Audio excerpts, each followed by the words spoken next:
নমস্কার। মুর্শিদাবাদ পুলিশ জেলার পক্ষ থেকে আমরা পুনরায় আপনাদের সামনে উপস্থিত হয়েছি। সাইবার সচেতনতা প্রসারে আমরা উদ্যোগী। এই কারণে আমরা এই পর্ব আবার আপনাদের সামনে উপস্থিত হয়েছি। আজকের বিষয় যে কি কারণে আর্থিক ক্ষতি ছাড়াও অন্যান্য বিপদ আমাদের সম্মুখীন হতে পারে, যেমন জেল বা অ্যারেস্ট হওয়া আমাদের একটা ভুলের জন্য হতে পারে।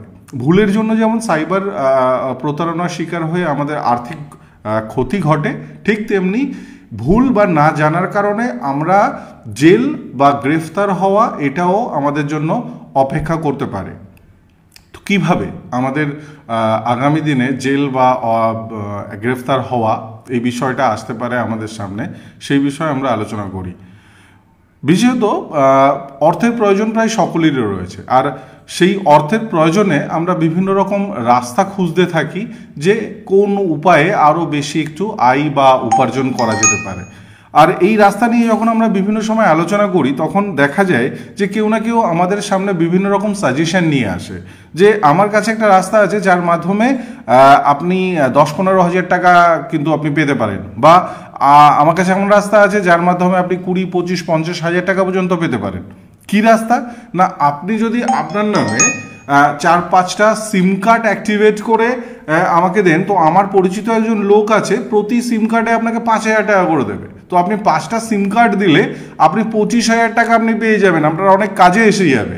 বা আপনি যদি 5টা ব্যাংক অ্যাকাউন্ট খুলে যদি আপনি আমাকে দেন, তাহলে আমি আপনাকে প্রতি অ্যাকাউন্টে 10 থেকে 15 হাজার টাকা করে দেবো। তাহলে সেই হিসেবে প্রায় 50,000 টাকা কিন্তু আমি আপনাকে ব্যবস্থা করে দিতে পারি।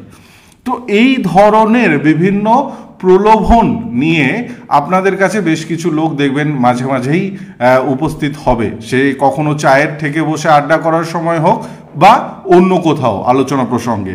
সাবধান থাকবেন এই সমস্ত লোকেদের থেকে। আমাদের ভাষায় এরা হলো সাইবার ছারপোকা, যারা আপনার সামনে এই সমস্ত প্রলোভন নিয়ে আসে। আর এই প্রলোভনের ফাঁদে পড়ে আপনি যখন কোনো সিম কার্ড অ্যাক্টিভেট করে আপনি দিচ্ছেন, ব্যাংক অ্যাকাউন্ট খুলে এদের হাতে দিচ্ছেন যে না 4টে আলাদা ব্যাংকে আমি 4টা ব্যাংক অ্যাকাউন্ট খুলে আমি দিয়ে দিলাম তাকে, আর আমি 50,000 টাকা পেয়ে গেলাম। এর ফলে এই যে আপনি যে সিম কার্ড বা ব্যাংক অ্যাকাউন্ট আপনি সরবরাহ করলেন, সেটাতে যে ট্রানজাকশান হয় তাতে বেসিক্যালি এই সাইবার ক্রাইমেরই টাকার ট্রানজাকশান হয়। অর্থাৎ আজকের দিনে আমরা যে সমস্ত সাইবার ক্রাইম দেখছি, যে ইনভেস্টমেন্ট ফ্রড বলুন, ডিজিটাল অ্যারেস্ট বলুন এবং অন্যান্য বিভিন্ন জিনিস, তো এই টাকাগুলো একজন ভিকটিমের কাছ থেকে নিয়ে অ্যাকাউন্টে ট্রান্সফার করার জন্য বিভিন্ন অ্যাকাউন্টের প্রয়োজন হয়, এবং আপনার কাছ থেকে যে বিভিন্ন রকম এনজিওর নাম করে হোক আর যে নাম করে হোক যে অ্যাকাউন্টগুলো আপনার কাছ থেকে নিয়ে যাচ্ছে, সেই অ্যাকাউন্টে এই টাকাগুলো আপনার ক্রেডিট হয়। যার ফলে আপনার এই অ্যাকাউন্টগুলোতে যখন টাকা ক্রেডিট হচ্ছে, তো পুলিশ ইনভেস্টিগেশনের মাধ্যমে যাদের নামে এই অ্যাকাউন্টগুলো আছে তাদের গ্রেফতার করা, অ্যারেস্ট করা, বিভিন্ন কাজ কিন্তু প্রতিনিয়ত করে চলেছে। ফলে যদি আপনার বা আপনার পরিচিত কোনো লোক যদি দেখেন যে এই ধরনের ফাঁদের শিকার হচ্ছে, তো তাকে সাবধান করুন।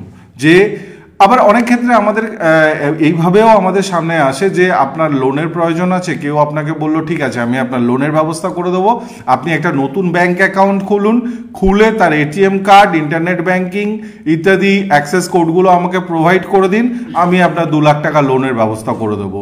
বা কেউ আপনাকে বলতে পারে যে আপনার একটা আমি কোম্পানি খুলে দিচ্ছি আপনার নামে, আপনি গেমিংয়ের একটা কোম্পানি আপনার নামে খুলে দিচ্ছি, তো সেখানে যেখান থেকে এমএসএমইর পারমিশন ইত্যাদি আমি নিয়ে কারেন্ট অ্যাকাউন্ট সেখানে লিঙ্ক করে আপনাকে অ্যাকাউন্ট করে দেবো, আর দেখবেন সেই কোম্পানি থেকে আপনি প্রতিনিয়ত প্রচুর পরিমাণ টাকা আপনি আয় করতে পারবেন। আপনি একদম সরল মনে আপনি বিশ্বস্ত থাকলেন যে আপনাকে একজন খুব হেল্প করে দিল, এবং আপনার নামে আপনি একজন একটা বা 2টো বা 3টে কোম্পানির বর্তমানে মালিক আছেন, এবং সেখানে আপনি ক্রিপ্টো ট্রেডিং করছেন বা ইউএসডিটি ট্রেডিং করছেন, বিভিন্ন রকম কাজ করছেন, আপনি একজন সেলফ প্রাউড পারসন হয়ে গেলেন। কিন্তু আপনি জানেন না এই যে আপনাকে ফাঁদে ফেললো, সেই ফাঁদে আপনি নিজেই শিকার হতে পারেন এবং আপনার আগামী দিনে জেল বা অ্যারেস্ট হওয়া বাধ্যতামূলক হতে পারে।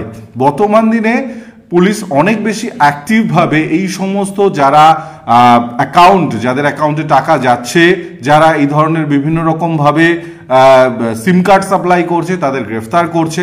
ফলে যদি এদের থেকে বিরত থাকতে হয় তবে এই সাইবার ছারপোকা যারা আছে তাদের চিনে রাখা অবশ্যই প্রয়োজন।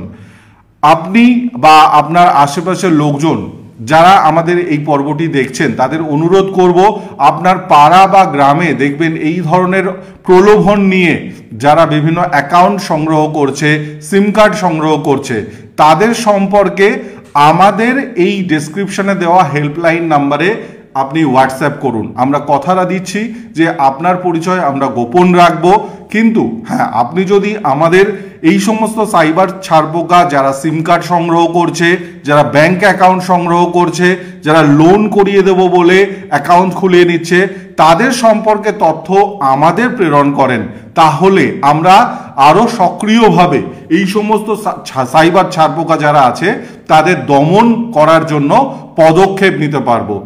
আমরা অনেক সময় দেখি যে আমাদের পাড়া বা গ্রামে জুয়া বা মদের ঠেক বসে, আপনারাই তার খবর গোপনে পুলিশে দেন। কেন দেন?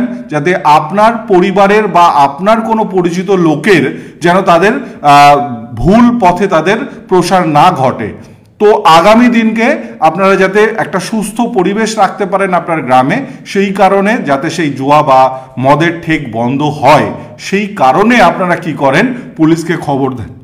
আমাদের অনুরোধ, আপনারা এই সমস্ত সাইবার ছারপোকা যারা এইভাবে অ্যাকাউন্ট সংগ্রহ করছে, সিম কার্ড সংগ্রহ করছে, তাদের সম্পর্কে আমাদের খবর দিন। তাহলে আমরা যদি এদের দমন করতে পারি, আগামী দিনে আপনার পরিচিত লোক এই ধরনের ফাঁদে পড়বে না। মনে রাখবেন, সাইবার ক্রাইম হলো একটা ক্যান্সারের মতো, আর এই সাইবার ছারপোকারা হলো সেই ক্যান্সারের তামাকজাত পদার্থ। তাই আপনি আর আমি মিলে যদি সাইবার অ্যান্টিডোট তৈরি করতে পারি, তাহলে আগামী দিনের ভবিষ্যৎকে আমরা আরো অনেক বেশি শান্তিপূর্ণ এবং সাইবার নিরাপদ রাখতে পারবো। আর আমার বিশ্বাস যে আমাদের এই পর্বটি নিশ্চয়ই কিছু সাইবার ছারপোকারাও দেখছেন, তাদের উদ্দেশ্যে আমার একটা ছোট্ট বার্তা।